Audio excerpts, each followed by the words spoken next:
Yehuda are the end products of a translational project that began at the end of the 19th century, towards the end of the Ottoman period, and continue for decades, spanning the transition from the Ottoman Empire to the British rule. These translational works were published in the later stages of the translator's life, at a time when their political visions were largely marginalized by the dominant political discourse. Thus, it is important to examine this translation in light of the particular historical context in which they were published. Late 1920s, early 1930s Palestine, a period of violent national struggle between Jews and Palestinians, and of increasing linguistic, social, and cultural polarization. Miyuchas and Yehuda's translation work developed in the intersection of these conflicting trends and translational models. In this context, three main translational methods arise in their work.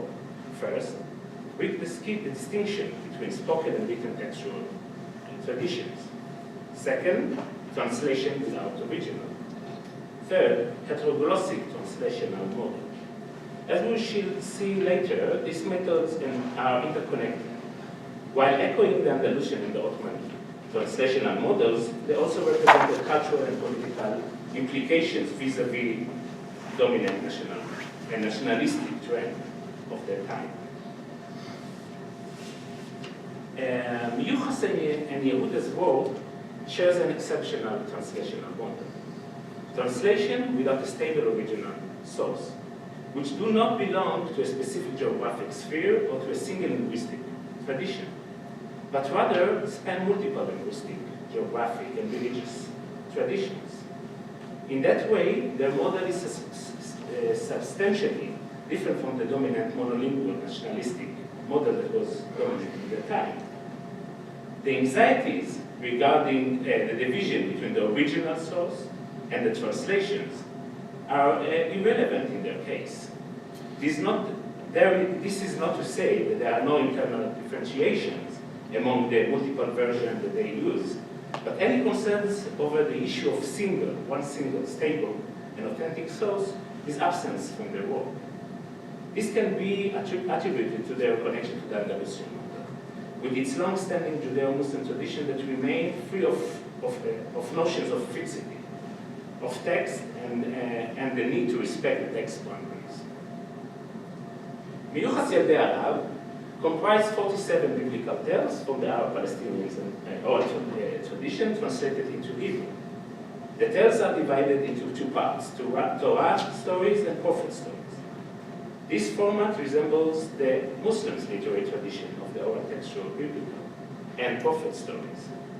It also resembles the Jewish literary tradition of translation of the Bible into Judeo-Arabic, Arabic in Hebrew script, as well known as tafsir or sharh. The stories are written in mix of biblical Hebrew, modern Hebrew, and Judeo-Arabic. The translated stories do not reference a specific author or original source. Since there is no original with which to compare the translation, it is impossible to draw a strict line separating the translation from the source.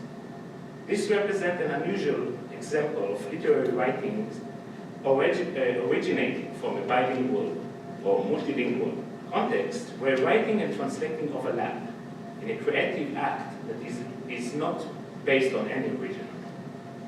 Moreover, in Miyuchas' works, translation becomes not merely a transaction between two distinct languages, or an act of linguistic substitution of one version by another, but rather an intersection between several entangled languages, textual traditions, and cultures. The end products can be read as a Hebrew version of a text whose implicit source appears to be Arabic.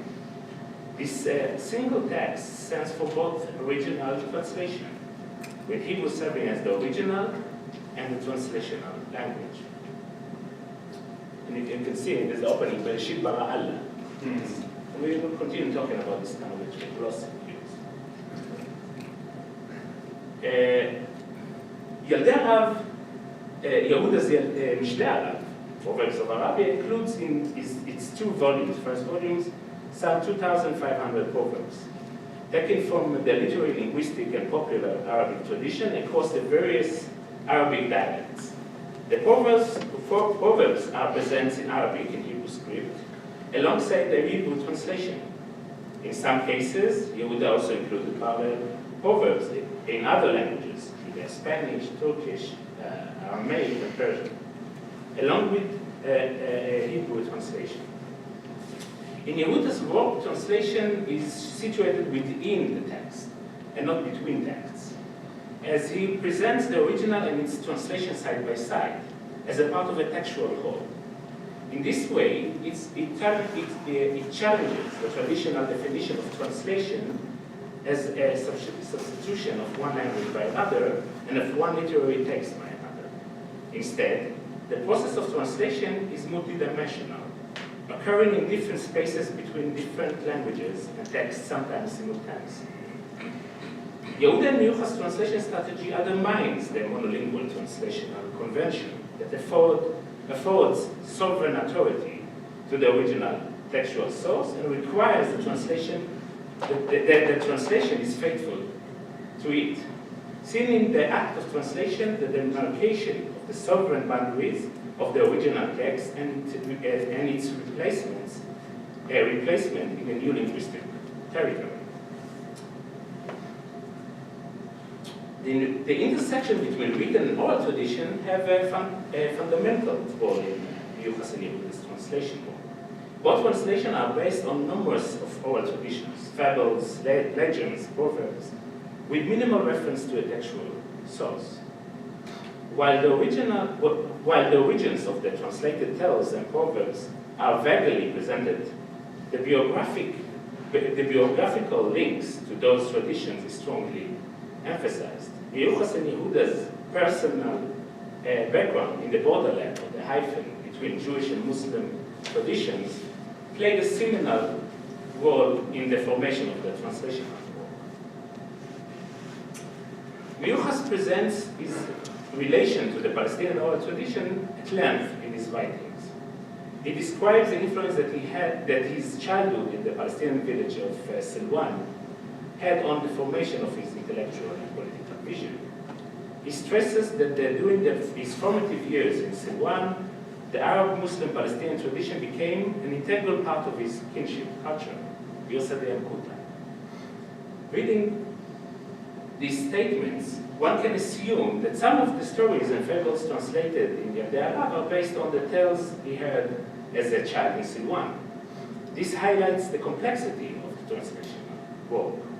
It is not possible to determine clearly which parts of the tales is his own creation, based on childhood memories, or which are translated from an official oral or textual corpus. The biographical background had a crucial role also in Yehuda's translation work. Yehuda opened his introduction to the first volume of the volume with a declaration regarding the collection process of the proverb. Quote. We have the Hebrew and the English version here. These proverbs I started to collect for personal use. I valued proverbs from a young age, as I valued proverbs from a young age. Each time I heard a beautiful proverb, I used to write it down, and later, while reading at a book, I highlighted the ones that I liked. In that way, I collected many proverbs.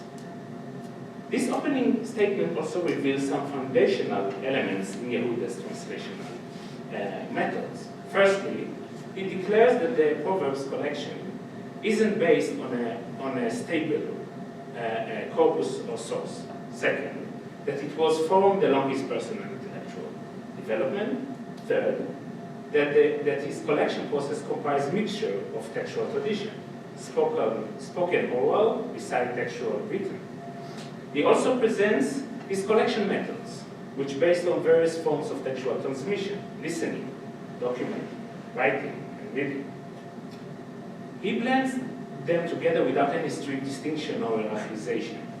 In doing so, he defied the dominant literary convention of his time that pushed towards strict distinction between oral and written traditions. Moreover, throughout the translation work, Yehuda demonstrates a remarkable knowledge of Islamic literature, in all its forms, from oral literature through legal and religious literature to philosophy and mysticism. In addition, he references Arab chronicle and oral histories. The depth of his personal acquaintance with Muslim scholars of his time is also evident in the text. In this context of the biblical text, in the context of the biblical text, the context of Yuval's translation, the connectivity between orality and textuality contains subversive political interpretation. In his translation work, Yuval blends between different oral and textual traditions of the biblical story, mixing Islamic hadith and oral traditions with Jewish midrashic and Talmudic tradition, without clear boundary between them. Furthermore, he uses a mixture of biblical Hebrew with Arabic pronunciations of names of places and protagonists, which highlights the multiplicity of optional readings and writings of the biblical narrative. By doing so, Yuval offered a different interpretation of the biblical text in the political context of his time. Instead of reconnecting only with one fixed original written text, he positioned the biblical story within the array of interpretation and translation in the written and oral tradition, Jewish as well as Muslim, over the ages. This path, in turn, requires that the Arab Palestinians and their history and stories be included in the text and in the land. Reading Yuval's translation of biblical stories from the Muslim oral tradition, it is hard to avoid a comparison with the European models of biblical translation. These were rooted in the favoring of literacy over orality, and in the connection between the rise of the vernacular languages and the nation states in Europe. They differ substantially from the model that was developed in the Judeo-Muslim cultural and religious sphere. In the Judeo-Muslim tradition, all texts have traditionally been a greater significance, and multilingualism served to undermine any monolingual or monolithically language-nation connection. The layout, and this is one page of Yitzhak Yehuda's book, and you see this is, again, the one that the people that can differentiate between Hebrew and Arabic can see the difference, where is the Arabic and where is the Hebrew, and only emphasizing the connection. But the layout of the pages in Yehuda's translation reflects his multilingual nature. The translations are not located at the center of the page, but in a format composed of multiple texts, languages, and interpretation, in many ways resembling the Talmudic page. And although the Arabic version stands alongside the Hebrew version, there's nothing binary in this layout. Instead, the structures break the division between original source and translation. In addition, the fact that the Arabic proverbs are written in Hebrew letters only intensifying the connectivity between Hebrew and Arabic, and positions the Arabic source and the Hebrew translation in a spectrum of overlapping relations. One example from the Mishnah Arab is telling, and the example is here. I'm going to read a little bit about it. In the translation of one of the proverbs, the similarities between the Arabic and Hebrew versions are particularly apparent. So I'll read the Arabic. El-iskafi, chafi, wal-chayek, aryan. And then he translated to Hebrew. Ha'ushkafi, achef, va'orek, erom. Besides the use of Hebrew characters in both languages that highlights the visual similarity between the languages, Yehuda's selection of wording has an additional important effect. Yehuda chose the Hebrew Aramaic word, ushkafi, in his translation of the Arabic word, iskaf, meaning shoemaker. He could use the more common Hebrew word, sandlab, but chose the word that reflects most intensely the connectivity and similarity between the two languages.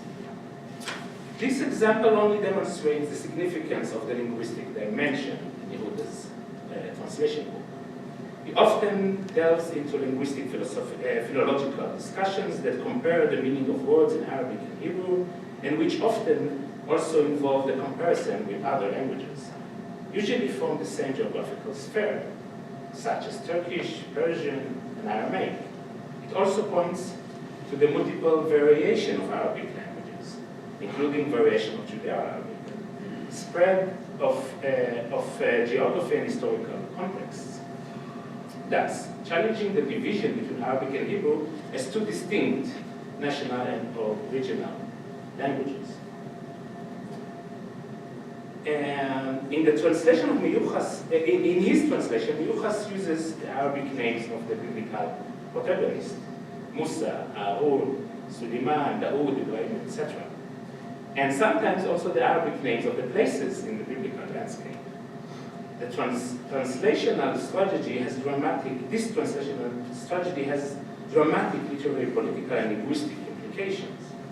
It is not a conventional foreignization strategy, saying bringing the text closer to the source language, for two main reasons. Firstly, it echoes the Judeo-Arabic translation of the Bibles, especially the Sa'adiyas Tafsir, which use the same translational strategy of mixing Arabic and Hebrew names. And second, it highlights the intimacy and proximity between Arabic and Hebrew, and between the Muslim tradition and the Jewish tradition, in relation to the biblical story. For example, in one of the stories, Miyuchas gives the Arabic place names besides the Hebrew place name. So I will read it in Hebrew. I have here but I think it's very important, the ones that can understand the Hebrew and Arabic, to listen to the music of the mixing, the hybrid mixing of Hebrew Arabic in that context. But this is the translation of what I'm going to read. ויהי היום ברוח רעה, ועתה את מוסה, ברוח זקנה ולפיון ידיים, ויעזוב את מחנה בני ישראל, והתהלך שר וזועף על יד חוף בחרלות. הוא ים המלח, בין הסלעים. הוא מתהלך והנה רועה צאן לקראתו. ובהתבוננו בו מקרוב ראה והנה הוא הרועה אשר בידו הפקיד שוחייו. חותנו הוא יתרו, את עדריו וראותם ביום צאת מוסה את מדיין אשר מצרים, להוציא את עמו ישראל מתחת סבלו פרעה. By placing the Arabic name Baharlot, besides the Hebrew name of Yam HaMelach, highlighting the multilingual setting of the historical and contemporary Palestinian landscape and geography. Moreover, at a time of national conflict, when the politics of place naming had a crucial role in the discourse and practice, the mixing of Hebrew-Arabic names of places in its translation destabilized the national effort of separating between languages and territories. In the Zionist case, via economic place-naming activities and remapping projects that replaced the Arabic names with the Hebrew names. This was part of a wider process of the Arabization of the land and its population. Conclusion. The lecture suggests a new reading into two translation works which operated in the Arabic-Hebrew cultural and linguistic borderlands, where partitioned languages and tradition interact and come together. It explores the ways in which they act as a symbolic literary contact zones, which redefines the relation between languages, cultures, and identities. At a time when emerging national and cultural boundaries separated Jews and Arabs, Hebrew and Arabic, settlers and natives, and when a struggle was raging over the ownership of the biblical land and the biblical text, these translations focus on tales and traditions free from ownership and without any stable original source. This approach, in the translation work of Miyuchas and Yehuda, corresponds with where there is of movement between Jewish and Muslim oral and textual traditions, and their use of multilingualism within text. The fluidity that is inherent in these translations become a source of resistance to the dominant monolingual and nationalistic discourse, and they represent an alternative cultural and political imagined landscape. For Yehuda and Miyuchas, translation is not a tool for mediating between two separated languages, identities, or traditions, but operates within the same multilingual and multi-religious cultural landscape, located on the hyphens, connecting Hebrew and Arabic, Judeo-Arabic, Arabs and Jews, Arab Jews, or Judaism and Islam, Judeo-Islam. Thank you very much.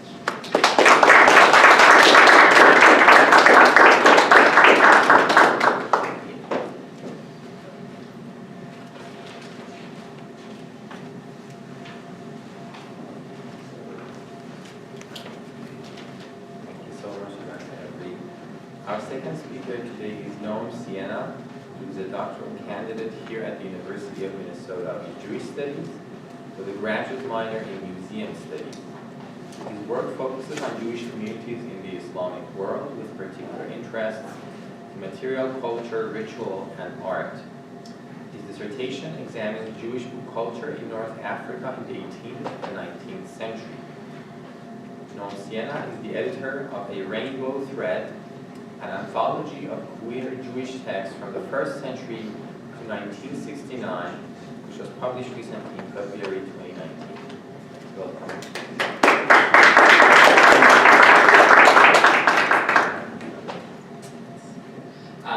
I second all of the thank yous to the many people who have worked to put together this really wonderful and exciting conference. Very glad to be included, and I want to basically just repeat everything that Yuval just said in a slightly different context, but so many parallels that I hope will come out in the discussion. So let's begin in 1869, when the Moroccan-Italian, there's a hyphen, publisher, rabbi, author, and philosopher Elia Benamozegh, or Eliyahu Benamozegh, wrote to his colleague Sabato Moraes, the Livornese-American rabbi and future founder of the Jewish Theological Seminary, offering, so Benamozegh is offering, to supply American Sephardi communities with prayer books and mahzorim of, he writes, quote, for whichever rite they follow, as well as biblical books and Haggadot in Judeo-Spanish and Judeo-Arabic. While Moraes did not apparently take up Benamozegh's offer, this gesture is indicative of Benamozegh's balancing between his commitments to a universalist, modernist, and humanitarian understanding of Judaism, solidarity and connection between the Jewish communities of Italy, North Africa, and the larger Sephardi world, and articulating a unique Mediterranean Sephardi perspective on modernity. This paper is excerpted from one of my dissertation chapters, which examines the impact of Benamozegh's press within the context of the Hebrew printing industry of 19th century Livorno, part of my larger dissertation project, which, as you heard, considers the world of Jewish books in North Africa or the Maghreb in the 18th and 19th centuries. Here, today, I will focus on how Benamozegh's press relates to how we might understand his hyphenated identity as a Moroccan, Italian, Jewish writer and thinker, and to how these works that he published themselves testify to the connecting hyphen of Judeo-Arabic, which we just heard about from Yuval, how the Arabic language served as the connective tissue for Jewish communities around the Mediterranean and indeed beyond. Apart from two very brief attempts, North Africa did not have Hebrew printing presses until the second half of the 19th century, and so Maghrebi Jewish authors and publishers brought manuscripts to press at Hebrew printing houses in Europe and the Ottoman Empire. Starting in the 1740s, one site in particular had emerged as a world center for Hebrew book production and Jewish book production in general, the port city of Livorno, or Leghorn, in western Tuscany. Livorno had housed a Sephardi community since the late 16th century, when the Duke of Tuscany encouraged Jewish settlement in the port, granting them special privileges and encouraging trade with North Africa and the Ottoman Empire. By 1655, there were about 3,000 Sephardi Jews in Livorno, making up close to 20% of the population. And over the course of the 17th and 18th centuries, the Sephardim of Livorno were the second largest Sephardi settlement in Western Europe, second only to Amsterdam, and formed the single largest group of merchants in the city. Livorno was the only Jewish community in Italy not required to live in a ghetto, and Livornese families maintained long-standing economic and personal ties in port cities throughout Northern and Southern Europe, the Levant, North Africa, and even South Asia. And there was Importantly, a large Maghrebi presence in Livorno itself. By the end of the 18th century, North African Jews comprised some 13% of the Jewish community in Livorno and 43% of the Jewish commercial firms of the city. Settling in Livorno, even for a temporary period of residence, was especially attractive to Jewish merchants from North Africa because if they could be admitted to the Livornese Nazione Ebrea, they would then be eligible to receive consular protections to trade in the Ottoman Empire as subjects of the French or Tuscan consuls. In addition to international commerce, the importance of the Hebrew printing industry was another factor that drew Jews from across the Maghreb to Livorno. So there's sort of a cycle where the commercial networks and then the intellectual networks are reinforcing. People come to Livorno to print books, they stay, there's a large community there, so then they do business, the business attracts people to come print books, so it's a reinforcing cycle. The first Hebrew press had opened in Livorno in 1650, but lasted less than a decade before closing, and re-emerged in Livorno only in 1740 through the partnership of Abraham Meldola with the Livornese paper merchant Clemente Ricci. So you see their first book here, right, from the Meldola Ricci press. By the end of the 18th century, Livorno had become one of the largest and most important centers for the publication and distribution of Hebrew books in the Mediterranean, aided, no doubt, by the Livornese Jews' dominance in business and the exemption from custom duties. North African Jews soon comprised a large portion of clients commissioning and bringing to press Hebrew books in Livorno, and several printing firms began to focus their marketing attention on the North African communities. Some 16 Hebrew publishing houses operated in Livorno between the middle of the 18th and the middle of the 19th century, many of which worked with Maghrebi clients, in particular the presses of Eliezer Saadoun, especially more so Solomon Belforte. Both produced large numbers of books destined for the North African market, not only in Hebrew but also Judeo-Spanish and to a large degree Judeo-Arabic. But one 19th century firm in particular stands out not only because of its dominance in the production of Maghrebi Jewish books, but because its founder was himself of Maghrebi origin, and here is where we will go back to our beginning, the press of Elia Benamozegh. There he is. Elia Benamozegh was born in Livorno in 1823 to Moroccan parents. His father, Abraham, was from Fez. He was already 71 when his son was born, and he died 3 years later. His unusual name, Benamozegh, the son of the Amazigh one, suggests family roots in southern Morocco, but the family cannot be traced farther back than 17th century Fez. So as far as I've been able to tell, all of the Benamozeghs that I found are all from Fez.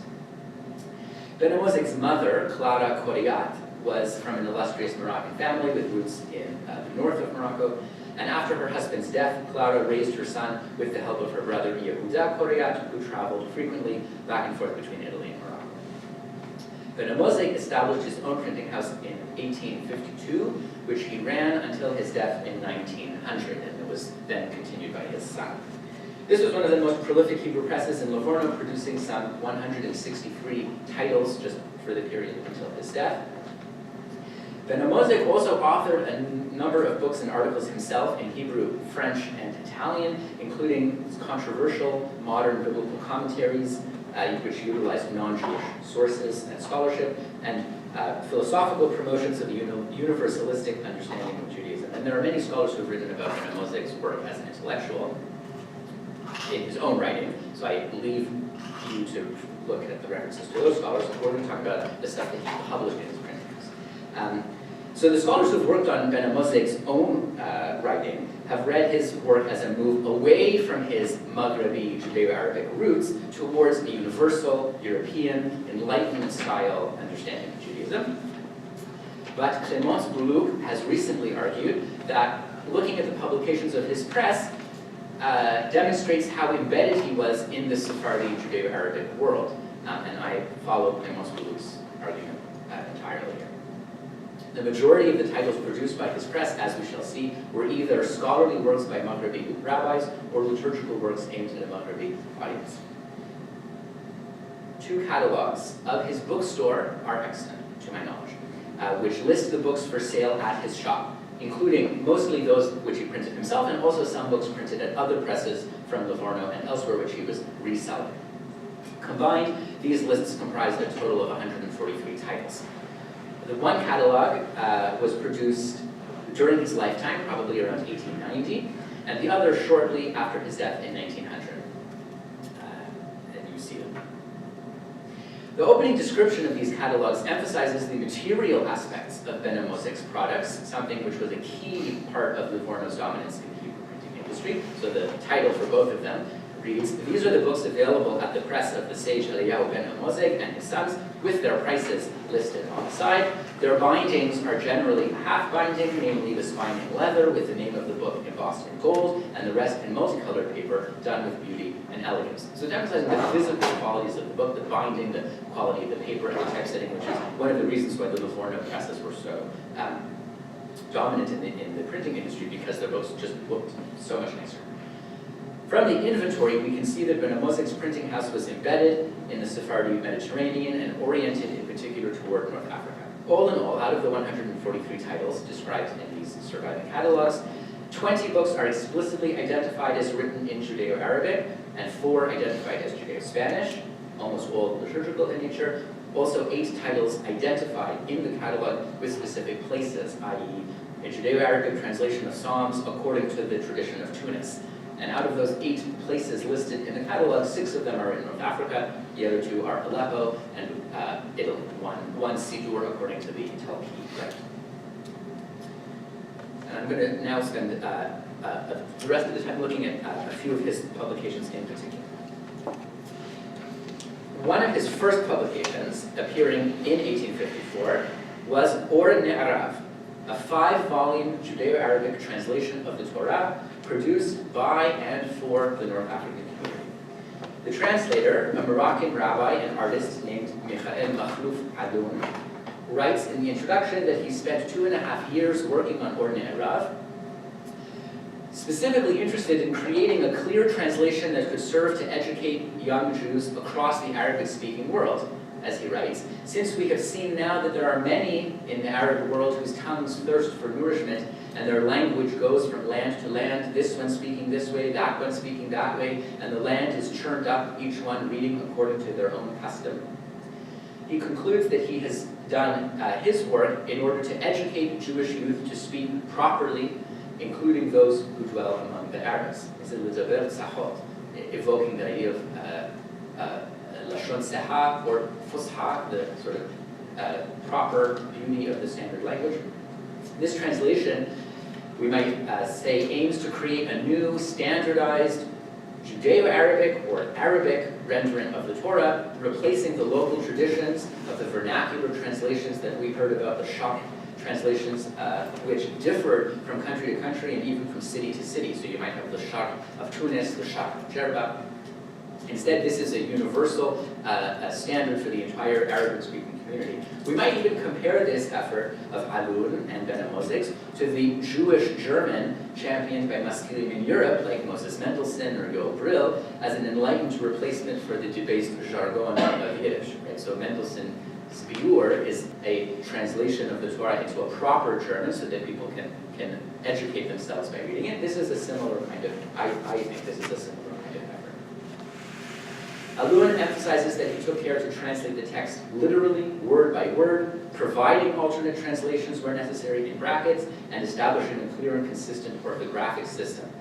At the end, he adds an explanatory note that he has followed the orthographic system, and here I quote, he writes, "which is true and established according to the language and writing of the Muslims, which are the basis of the Arabic language, and this is how the ancient Jews in Arab lands would write, as anyone can see in the old manuscripts which I have in my possession, and which is still followed to this day in the lands of Morocco and the lands of Algiers and its surroundings." And this to me is very interesting, because here he indicates that Or Ne'arav attempts to balance between its universalizing reach, on the one hand, this is for everyone, but on the other hand, it emerges specifically from the North African tradition, and he valorizes the North African tradition as having the most fidelity and authenticity to the ancient, correct nature of the Arabic. This project was clearly aimed at a broad audience, distributed accordingly, and I've just found referenced in the archives of the Jewish community of Livorno to a post-publication agreement between Alun and Benamozegh to send out boxes and boxes of ordinary Arab to the following destinations: Algiers, Oran, Tunis, Alexandria, Syria, and Morocco via Gibraltar. So Benamozegh's commitment to taking on this project as one of his first publications, and perhaps even his very first publications, I haven't figured out exactly, but it's in his first year of his press. This, to me, demonstrates his clear interest in supporting and developing a modern Maghrebi reading community. His subsequent projects followed these same lines of focus. He published dozens of liturgical titles, including prayer books for weekly services and holidays, books of devotional poetry, again, the vast majority following the North African Rite. Many of these were brought to Benamozegh's press by North African Jews. Others were published on his own initiative, as demonstrated by his search for manuscripts. So again, he's looking for manuscripts to print. In a letter to his colleague Samuel David Luzzatto, Benamozegh confessed, and I quote here, "Regarding the African Mahzor, I won't deny that I was in terse negotiations in order to publish the one of Tlemcen, because I think that nothing will come out of the other one. I wrote just yesterday to one of my friends in Constantine about the manuscripts to know whether there will be some more over there. In case you have the Tlemcen Mahzor, I would like to suggest sending it to me, as I have in mind to do a new edition with the promise to send you 2 more copies as payment."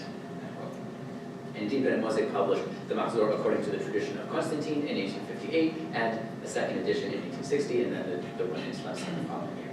He also produced Mahzurim according to the Rite of Algiers at Tunis, a Siddur for Shavuot with a translation of Ruth into Maghrebi Judeo-Arabic, an anthology of prayers in the Judeo-Arabic translation of Oran, a variety of Judeo-Arabic and Judeo-Spanish Haggadot, and many others. But his letters to Luzzatto suggest that Benamozegh consciously was seeking out manuscripts and translations that could be added to his catalog of printed books for the Maghrebi market. So it's not a passive, like, oh, anybody who brings the manuscript to his press is going to print a book. He's actively seeking out books to expand his reach in the North African market, and he is actively maintaining ties with friends and family in North Africa that supply him with such books. So he's writing letters, he's reaching out to friends and family in North Africa. Benamozegh also cultivated relationships with a number of North African rabbis and scholars, publishing their books of sermons, exegetical commentary, and responsa. And these figures include his maternal cousin Avraham Koryat in Mogador, Avraham Ankawa in Algeria, Yitzhak ben Walid in Tatouan, Meimun Abu in Mosagadim, David Eldan in Jerba, and Yaakov Rakah in Tripoli. And many of these scholars participate in Benamozegh's projects to create a kind of Mediterranean Sephardi intellectual community. And just as one example, Ben Walid, here in this responsa, advocates for the instruction of foreign languages, meaning European languages, in Moroccan and Gibraltarian schools, particularly since he believed this would help Jewish employment in the colonial economy.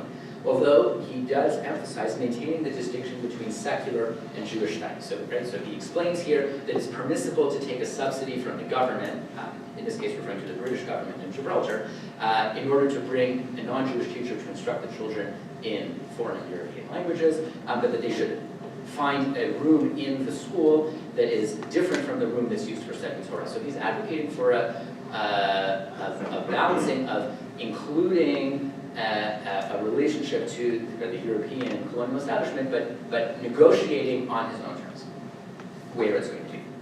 Benamozegh also published some works from Sephardi scholars in Syria, Egypt, and Iraq, including other figures engaged in complex negotiations with issues of modernity and secular education.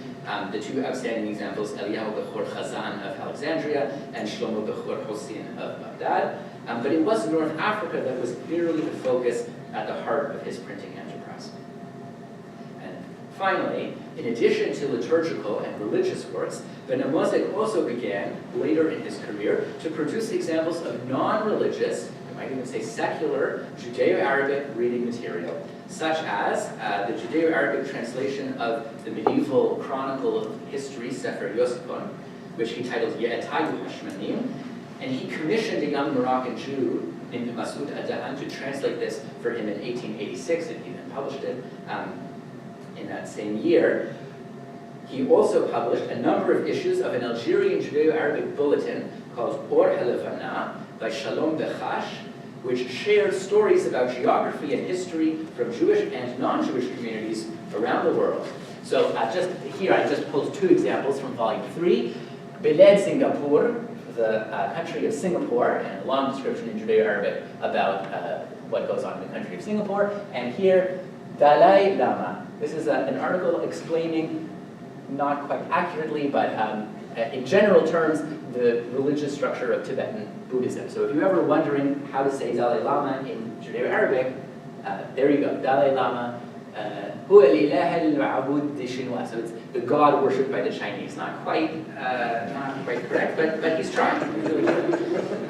But this is also amazing. Like, this is not. We don't expect Algerian Jews in the 19th century to be reading about China. They're not supposed to be engaged in this kind of global, modernizing thinking here, but they are. So just a word about Shalom Bechash, who is the editor here, because I think it's an interesting parallel. Bechash was actually an Indian-born Baghdadi rabbi and maskil who spent most of his life in Algeria.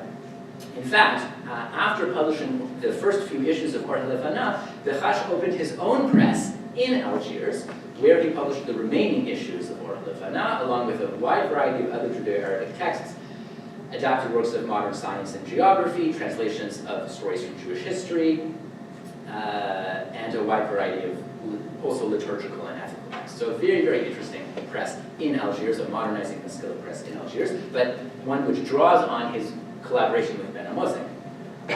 Benamozegh also published another similar Judeo-Arabic newspaper in Tunisian Judeo-Arabic entitled Al-Mubashir, edited by the Tunisian writer Elia Farhi between 1884 and 1885. And Farhi, like Bechash, went on himself to play a significant role in the development of the Judeo-Arabic press in Tunis. So again, these projects fit with Benamozegh's general aims, which he expressed elsewhere in his own writing, of reconciling Jewish tradition with science, emancipation, and modernity, but here it's happening in the Judeo-Arabic idiom and oscillating between being centered in Livorno and then eventually establishing these satellite centers in North Africa where these same projects are then continued.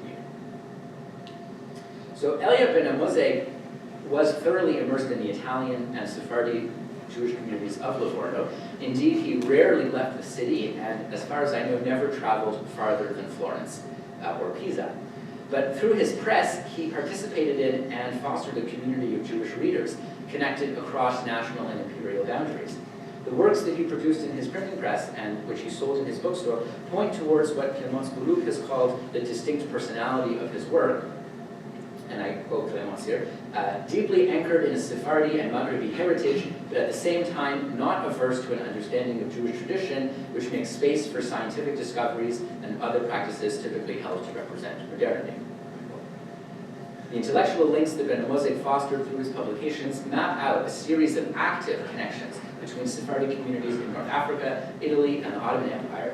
In Benamozegh's lifetime, the market for Maghrebi Jewish books was rapidly expanding, especially as a local printing industry emerged, as I said, in North Africa itself. The first Hebrew books printed in the Maghreb appeared in Algiers in 1853, in Oran in 1856, in Tunis in 1861, and in Tangiers in 1893. So the work of Benamozegh's press used the resources of the well-established printing industry in Livorno to respond to and foster the needs of this reading audience. The second half of the 19th century was a time of large-scale transformations for the Jewish communities of North Africa, especially including the complex encounters with French colonialism, and to a lesser extent British and Italian colonialism. The publications of Benamozegh demonstrate that Arabophone Jews were actively engaged in thinking and writing their own experiences with modernity within a larger circle of Sephardi intellectuals connected around the Mediterranean. Rather than waiting passively for the arrival of the printing press and modernity, as sometimes portrayed in earlier historiography, the Jews of the Maghreb were consciously and actively involved in the creation of a vibrant and dynamic local culture of the book. Thank you.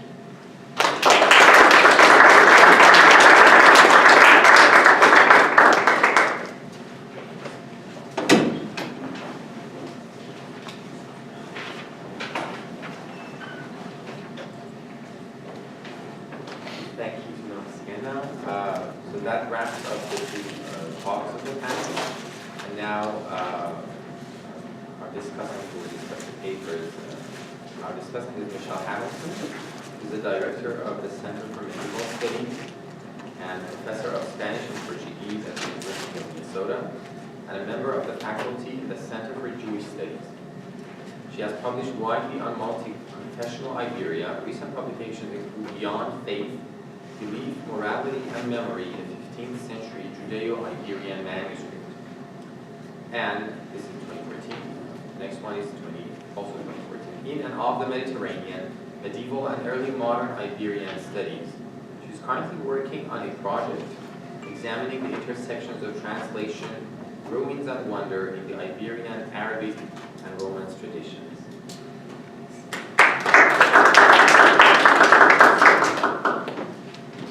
Okay, well, thank you both the speakers for these fascinating papers. Both of you have given us insights into the strategic role of printing and translation for 19th and early 20th century Sephardic culture, as well as showing how this culture, a culture with its roots in the Arabic world, including Palestine, Spain, and the Maghreb, has been marshaled into service for modern ideals and projects. You further show the important role that multilingual cultural agents such as Elia, Benamozegh, Yusuf, Meukas, and Yitzhak Yehuda have had in an increasingly monolingual and nationalist modernity. Noam, you have laid out for us how printers such as Eliezer Saadun, Salomon Bellaforte, and particularly Elia Benamozegh served the Sephardi communities of the Mediterranean, and how Benamazegh's Judeo-Arabic press in Livorno served, perhaps even created, a network of knowledge, given the fact that, as you show, he was very conscious of the decisions he made about what to print. Translations of the Torah, commentaries, liturgical material, and piyutim, designed to educate the youth and help them speak properly. So I got to read a little bit in advance so I can cite directly. Yuval, similarly, you have explained how early 20th century printing houses, inspired by earlier Andalusian Ottoman models of multilingualism, produced translations of Arabic legends, fables, folktales, and proverbs. The creators of these presses and the text, early 20th century Arab Jewish intellectuals such as Yusuf Meukas in Jerusalem and Yitzhak Yehuda in Cairo, and then later in Jerusalem, show that Jews and Arab shared a culture, despite political strife, the creation of the State of Israel, and the trend to favor a monolingual, monocultural Hebrew nation. You both explore how the Sephardi and Arab past, the Arab culture and the Hebrew works it inspired, were brought, in your words, Noam, into modernity. As a medievalist, I'll just cite you into modernity. I won't go into modernity, Middle Ages.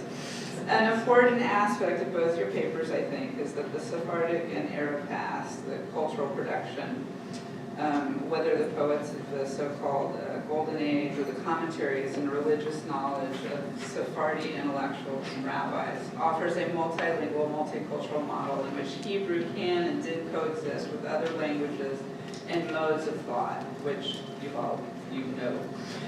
And so offers an alternative perspective to the dominant European national models with which we may be more familiar. From my own perspective as a medievalist and a specialist in medieval Iberia, I felt very comfortable in the milieus you both explore, in the multilingual polyglot world of the Ottoman Empire and the Arabic, Hebrew, and Romance-speaking worlds of the Mediterranean. And I was particularly struck, this is kind of a side note, by the fact that Benamozegh advocated teaching modern European languages in Gibraltar. So I'm going to file that away for future reference. It's worth noting that these polyglot milieus were the norm across the globe in what we today call the Middle Ages. In Andalus, and for the Sephardic intellectuals that I encounter in my own work from several centuries before the centuries that both of you are examining, the phenomenon of Jewish intellectuals composing and working in Arabic is the norm.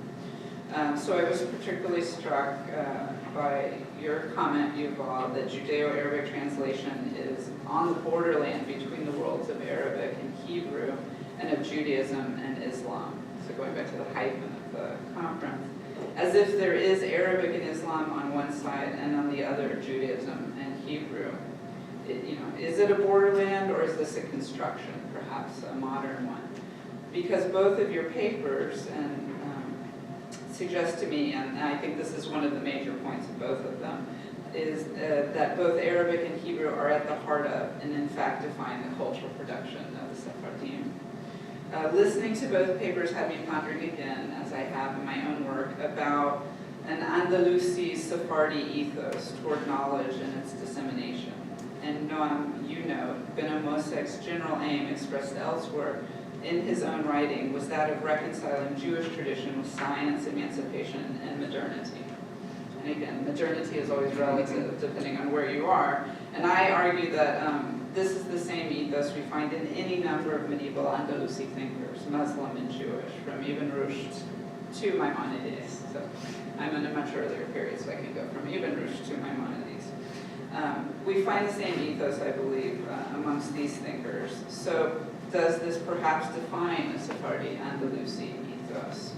And I think, Yuval, your analysis of Meoplasis and Yehuda's approach to translation similarly echoes the earlier Sephardi Andalusi approach, or approaches, famously articulated by Maimonides, who similarly does not privilege the original text, but rather even tells his translator into Hebrew, someone Ibn Tibon, that in translating the guide, he will in fact perfect it. And you are talking about oral text, but this is an example even in literary text.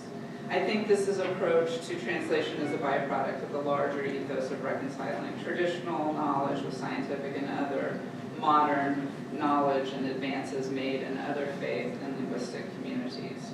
So this image of the Sephardi intellectual and a Sephardi ethos, as much concerned with modernity and science as with religious tradition, stands in sharp contrast to the problematic and sometimes negative images of Sephardim held by elites, Ashkenazi elites in Israel in modern times and in the Anglophone world.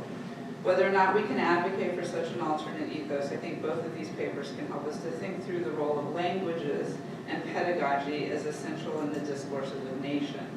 As true here in the US today, and I'm saying that from my position as a professor of Spanish as well, as it was in Palestine and Israel in the early 20th century, or in Livorno or Gibraltar in the 19th century.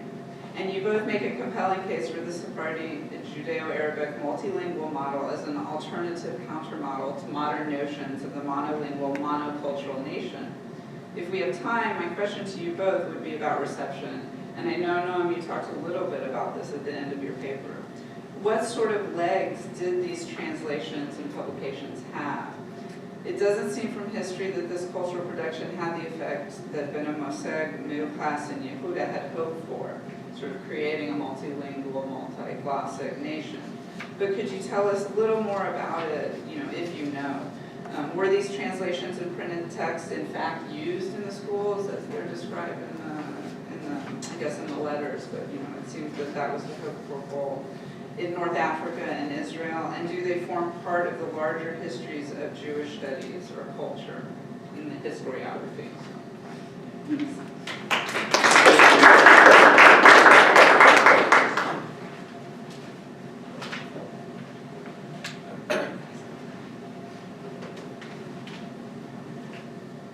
So much, Michelle. So I'll be taking questions. Are you going to answer it? Yes. Well, my question would be to both of you, so what's the reception? Like, were these used in schools in Israel, and were these used across North Africa, it sounds like?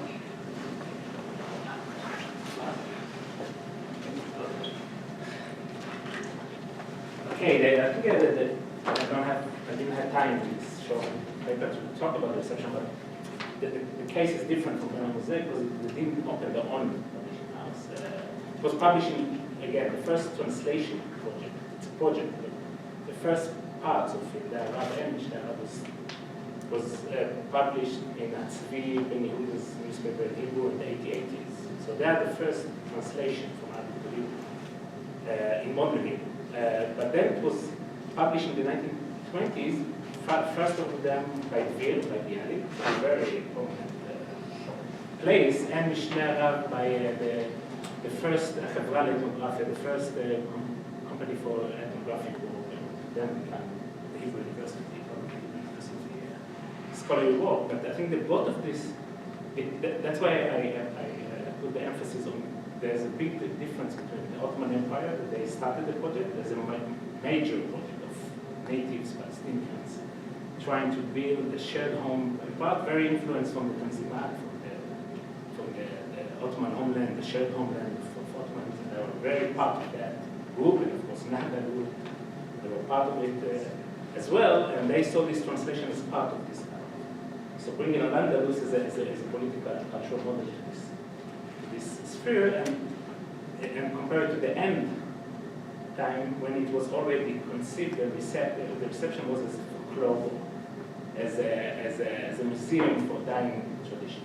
So what I'm trying to do is to reread this text as a political statement. I think that definitely if you read the introduction of both of these, because they always put introduction very much like an Andalusian, and explaining the political, what if that's what there was motive, but it was the reception since then, in the time that it was published, and later by scholars, it's a folklore. So it's a dying tradition. Yeah, I think it's a great question, and sort of a similar sense.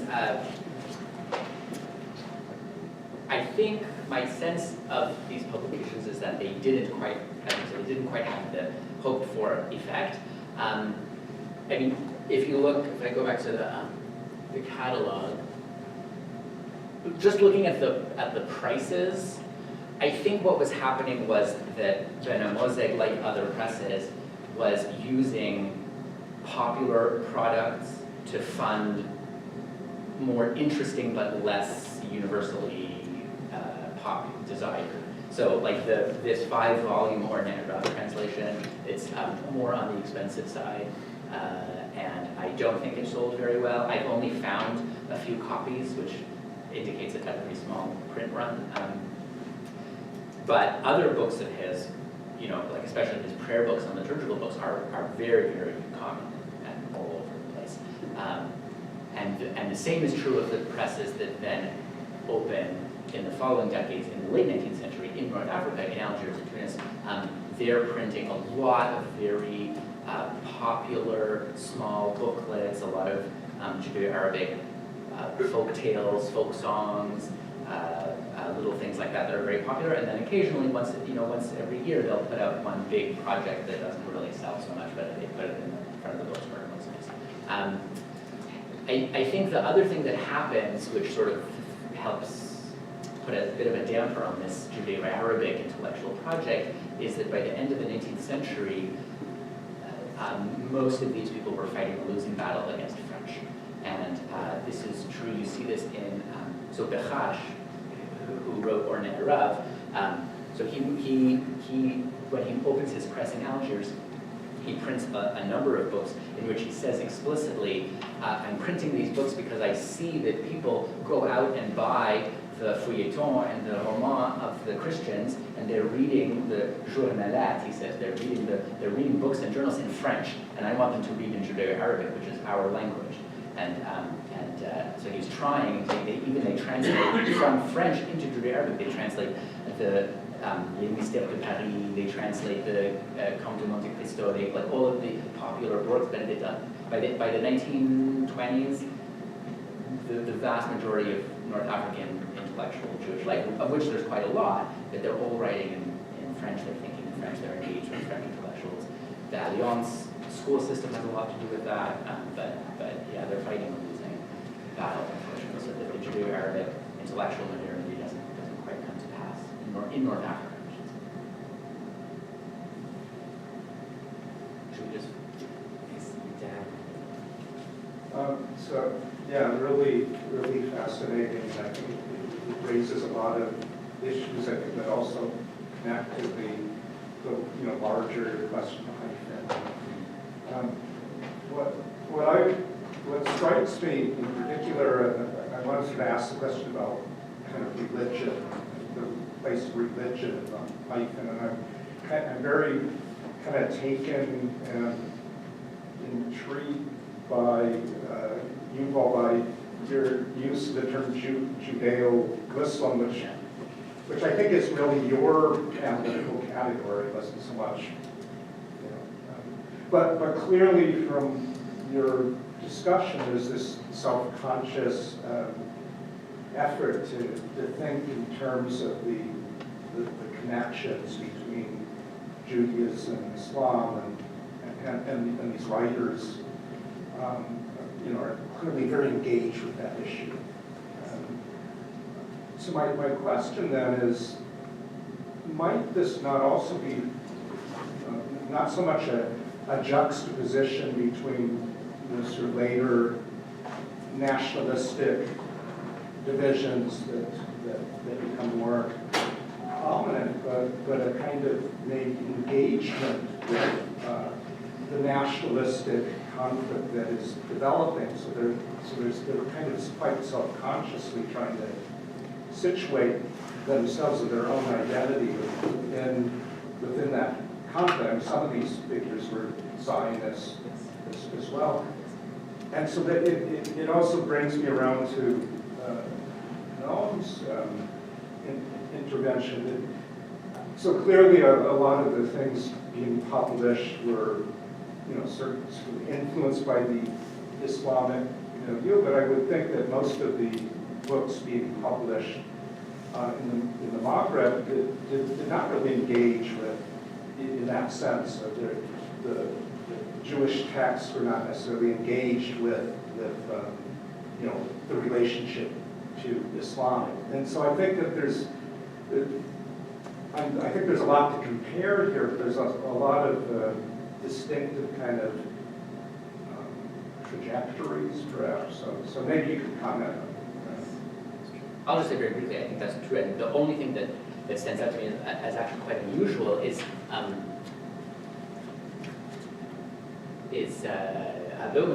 Makhluf Alun, who indicates, I didn't put it in the quote here, but in the part that I dotted out, he says explicitly that he's aware of the correct way that Muslims speak Arabic, and that he wants the Jews too to have a kind of fusha, that they don't just speak this debased vernacular, but and that he knows that there's some kind of proper Arabic, and maybe he has some education. And that strikes me as quite unusual, that kind of awareness. So, and its association with sort of Muslims and Arabic speakers. Yeah, other than that, you're right, that there's really there's very little engagement with the question of. Thank you very much for that. I think it's a really important point. I think that the context of Palestine in that moment, it's crucial to our discussion, because in that time, there's the creation, and they see it. I mean, in my other work, I'm really focusing on the debates with the Jewish intellectuals, European mostly, about how they reconstructing Andalus or Sephardi as a place, and how they reconstructing Judaism. And they see that the mainstream aim is to create Judeo-Christian world, and to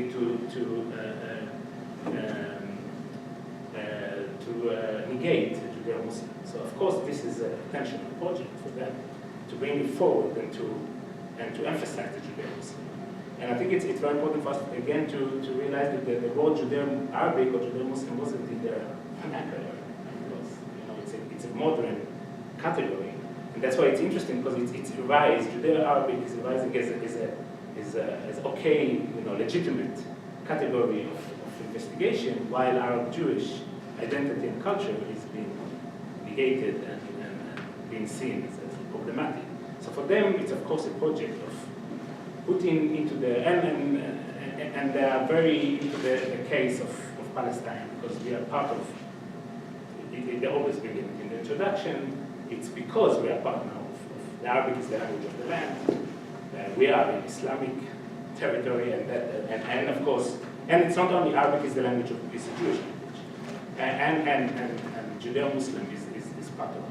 So if we want to do a political project, and most of them, all of them are Zionists, we need to go through this route, and not the route and go to Judeo-Christian.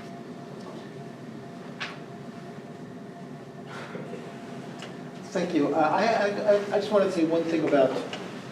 Well, thank you for great papers, and there was a lot of overlap, like you said, Noam. Just Yuval, to your just that last point, it made me. I was trying to formulate something. It's interesting the way in which the German Haskalah begins to take on Al-Andalus as itself, And I never thought of the way in which, in some way, that required negating the Al-Andalus of the Maghreb and Levant communities. So in a sense, when you have this, and one of my questions to you, Yuval, was you have this, one could say, modernizing process that's going on through a cultural shift that takes place through translation, that doesn't seem to translate once you have those communities immigrating to Mandate Palestine and then land of Israel, where the Mizrahi, the larger Mizrahi community, is not seen as an enlightened community, but is seen as precisely the opposite. And this golden age of Spain then becomes the prominence of the, Ashkenazic-centric Zionist movement. So if you could speak to that. But the other thing I wanted to say, and this goes to Noam, and this is from reading Clemence's work, that the other piece to Benamozegh is that in some way Benamozegh himself serves as a hyphen, not only in terms of the Livorno-Italian Jewish community to the North African, but also the work he does in French. So that in a sense there's almost an enlightenment quality to Benamozegh. He's really a European thinker as much as he's a Judeo-Arabic thinker. And that the process, I'm wondering if the process of publishing, of disseminating that, is a way of filtering in a kind of European Enlightenment model into North Africa, which is kind of surprising because if you go back, one of the things that he republishes, right? He's publishing a volume of Tikkun Chatzot. Yeah. I mean, how many people does he think is actually saying this is a nocturnal Jewish liturgical thing where people get up in the middle of the night and sit on the ground and mourn the destruction of the temple? It's done really by a small group of elite Kabbalists. So who does he think is actually interested in such a text? Anyway, thank you. So I think it's a great question. In my previous work, I was dealing more with his brother, a very interesting figure that left from Jerusalem, both of them born in Jerusalem, then the origin, but when he was 17, he moved to Germany, became a very famous German Orientalist, moved from Madrid, was the first one in Madrid, and it's a great figure that he had exactly, because he learned with the German Orientalists, he did his PhD in Melke, Goldsey was a colleague, and he had a big debate about how the German Jews are taking over the Andalusian memory. In his way, they Arabize it, because they're either translating it or either reading it. If some of them know Arabic, they read it only from a limited way of Arabic, not in the context of the Arabic knowledge. And he saw it from the beginning that they are differentiating between Al-Andalus, Golden Age Sephardi, as Western, European, rational legacy, vis-a-vis at the same time portraying the modern Sephardi Jews as Historian Orientalists. Right. And of course, then Realities 1927 even articulated, you are away demise for many years, so we are now the heirs of the Sephardis. Right. So legacy. So this is, right. Of course, this is part of it, and of course, it's is part of this battle. Yeah, and also you may have seen already, but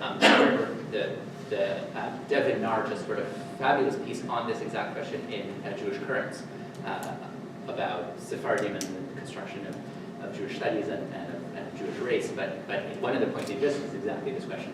They imagined Al-Andalus versus when they actually encounter actual living legacy of Al-Andalus, they're like, oh no, not that. Right? And partly I think it's that there's something about the embeddedness in the Islamic context, that seeing Jews who are embedded in the Islamic world, is like that's not what they imagine Al-Andalus to be. They're thinking of a rational, driven. Right. Anyway, so Maybe I would say another point that is really interesting is the Knizah. The Knizah taken out of the Arab Jewish community. It's associated straight to Cambridge and then Princeton. Right. But the Arab Jews are not the heirs of this tradition. Yeah. So it doesn't, even though Judeo-Arabic was flourishing in the 19th century in Calcutta, Baghdad, and in Algeria, and you see that there's modernizing project of translation to Judeo-Arabic, but the Knizah is disassociated. Yeah, I think thank you for that. It's a great point, and I absolutely agree. I think what I'm trying to do, and also, is that many people who have read Benamozegh's work in French or Italian see this brilliant synthesis and working with Enlightenment philosophy, and then they look at the products of his publishing house, and it's just completely disassociated. Like this was some other guy. He just put his name on the front of the publishing house, but there's no connection to what his press was publishing and what he was thinking. And I don't think that's true. I think that there is very much a connection between the kinds of work that he's publishing and the kinds of ideals he's expressing in his writing. I don't know if I can articulate for him, for every single case, and for some of them, like, okay, so Tikkun Chatzot, this particular one was published on commission from someone, Amram and Elia, it looks like, according to the right of Marrakesh, Essaouira, and Rabat. So this is someone who's bringing a manuscript to Benamozegh and saying, I'd like you to publish this in memory of my father or whatever. So yeah, he's still selecting. He's still, and in some cases he is seeking out like some of these projects he's looking for manuscripts to publish.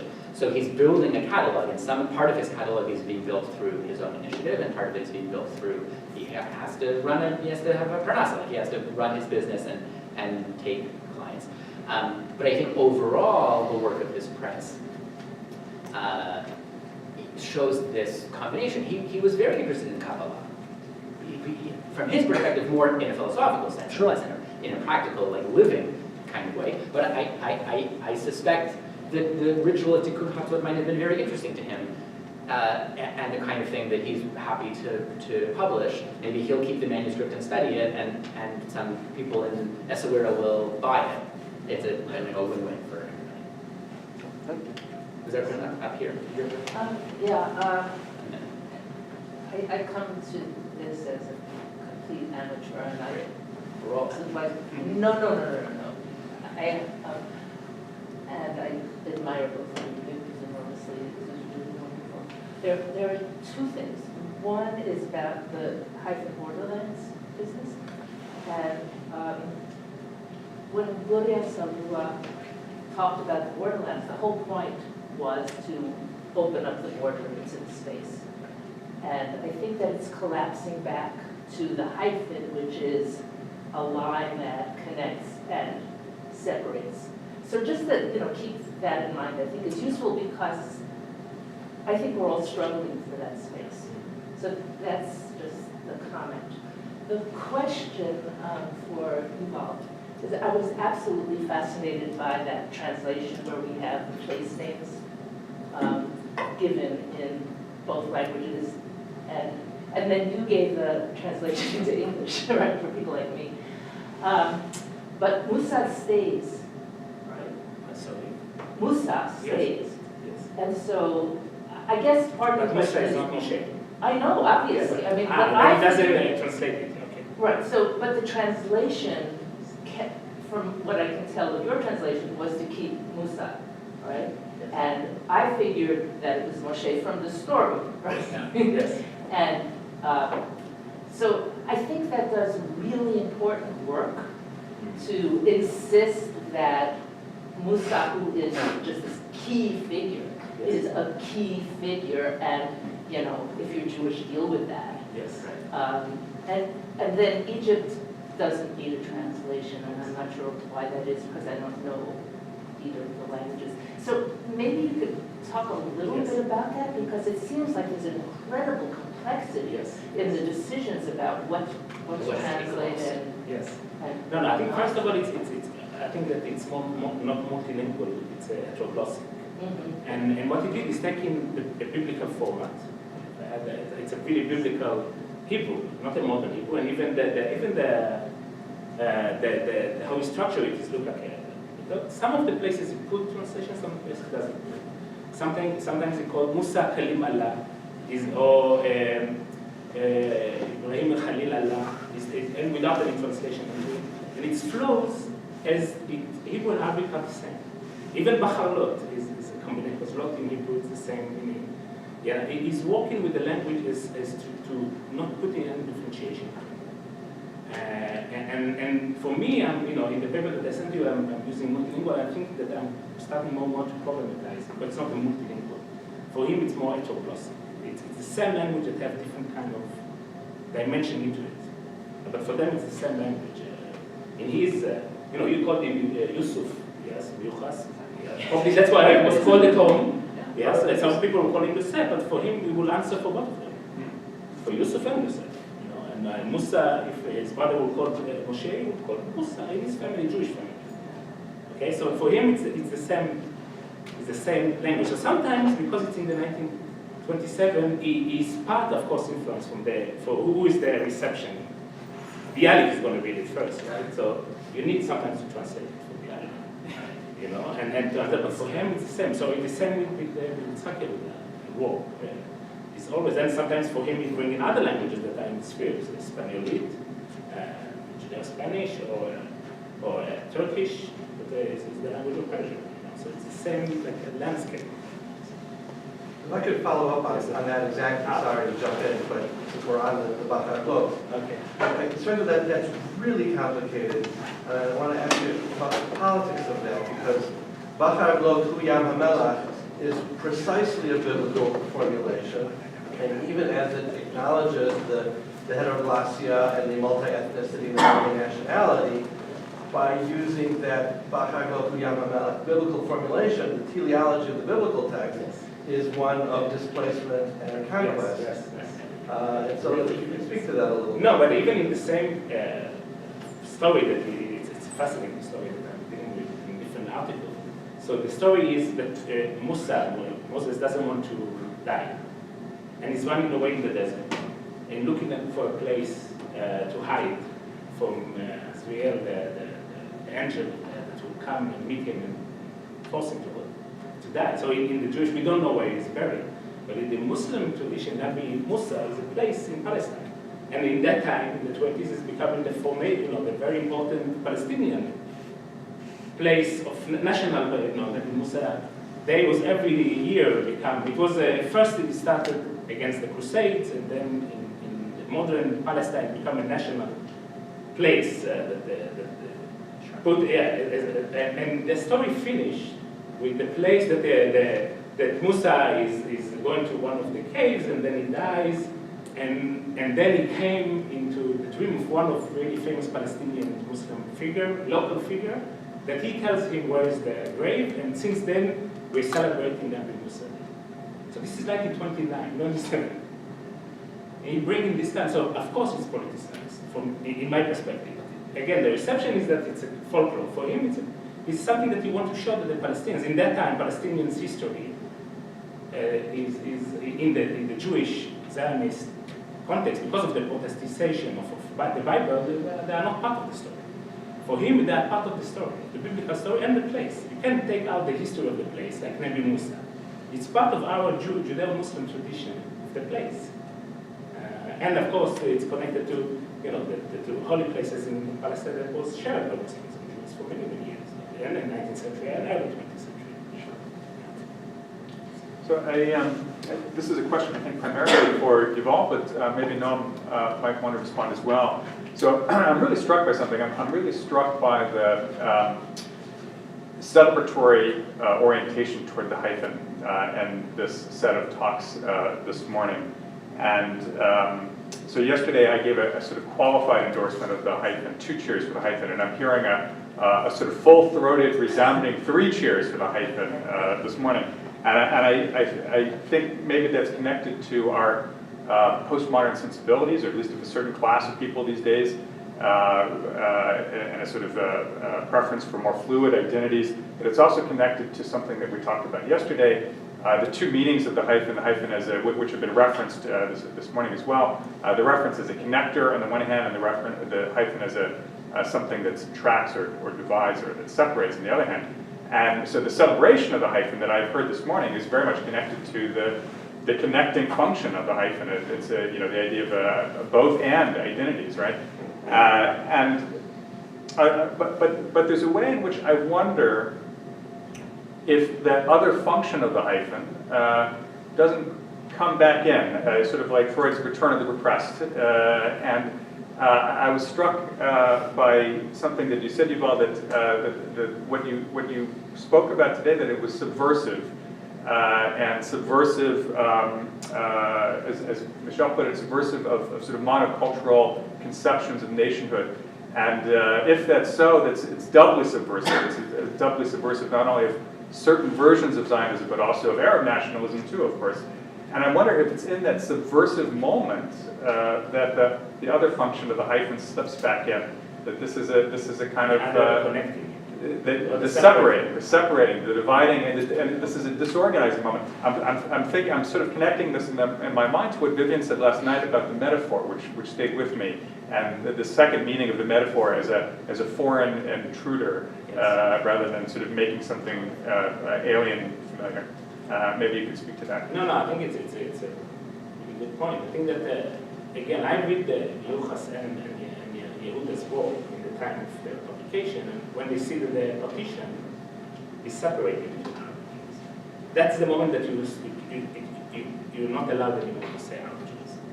It's become a hyphen for a conflict, not for identity. And that's the moment. And for him, of course, to bring in the connectivity of it, it's in the background is always the separation. And even the fact of the titles, Mishlei Arav and Yodea. So the reception would be, this is, and that's how they work, he brought the folklore of the Arabs, the others, not our folklore. It's not the, well, even though if you go into the Proverbs, some of the Proverbs are in Arab, but they're called Ma'aravi Evri. Yes, it's a Jewish proverb, but in Arabic. Yeah, so for him it's a Jewish, but the reception will always be, he brought the Arab folklore. He did a great job because he was familiar with it, and he brought the others, our neighbors, that we need to know them because we are now coming to integrate with them. So it's, yes, of course, it's exactly the moment between the separation and the connection, of course.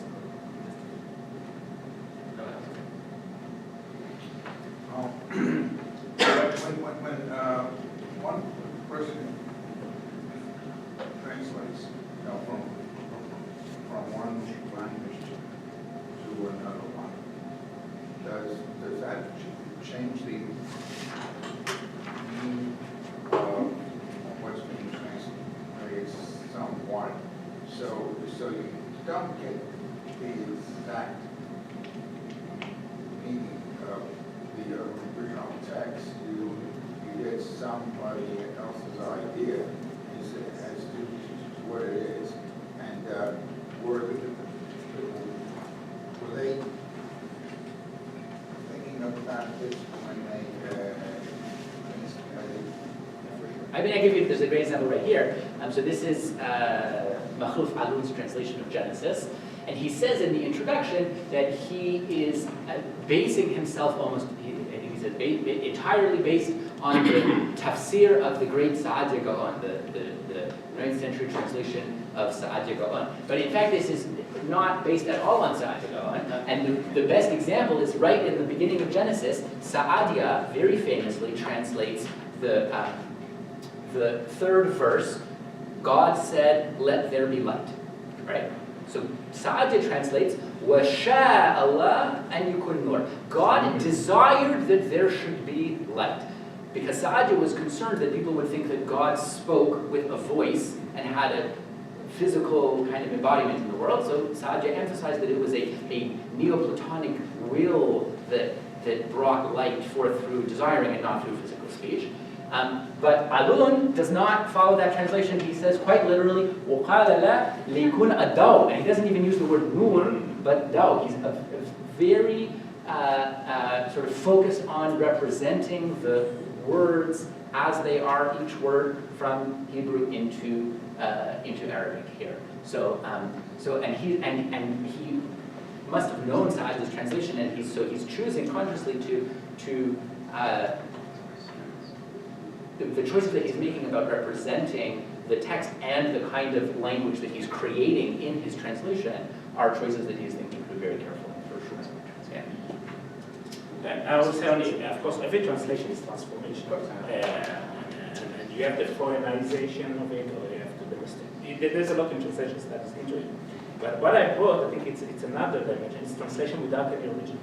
So you can't even compare it to the original. You don't have an original text to compare. And I see it as a political political statement. At the time of course, when the biblical, everybody's obsessed with the original text, the biblical text, and who owns this original text, and who can translate the original text, and this is translation without original. I was just wondering if you could say more about that, because it seems to me that, as an outsider, that another version of there being no original and the fact that there's all this biographical information in the translation can also sound like cultural appropriation. So how can you resist that version of the narrative such that, in fact, the negating of the original is... No, when you say appropriation, you said that somebody owns this tradition. Well, he ciphers it through his own experience, right? And he tells... No, but he doesn't say it's of course, it's a hybrid Jewish, Arabic, and some of them going back to the Andalusians, some of them to Muslims, some of them have even Christian elements, Christian local, because in the Christian Arab local tradition they have in the oral tradition too. So he doesn't have, in that sense, he is resisting any claim of one owner of this text that will say this is appropriation. Because this is, what he translates is not a Muslim tradition. It's of course, it's a hybrid Muslim-Jewish. All over the place. It's a Midrashic with Hadith, and we have so many influence into this text. It's not only for the Muslim. So what works is all the biographical information? No, so what I'm saying, I'm trying to, because in the introduction, he is the first family that moved to Silwan. Yochai's family in the 1860s. Now it's a really problematic thing with David taking his name to dispossess Palestinians. It's unbelievable. Now the Yochai's house of the Israeli flag, and said that he's the first settler, completely opposite to what he wanted. But he says in his introduction, I was in these houses and they become Girsade and Kudet, my own tradition. So what he's trying to say, of course, for me, it's from the Tanzimat, and we all share the same place, the same traditions, shared homeland, say it.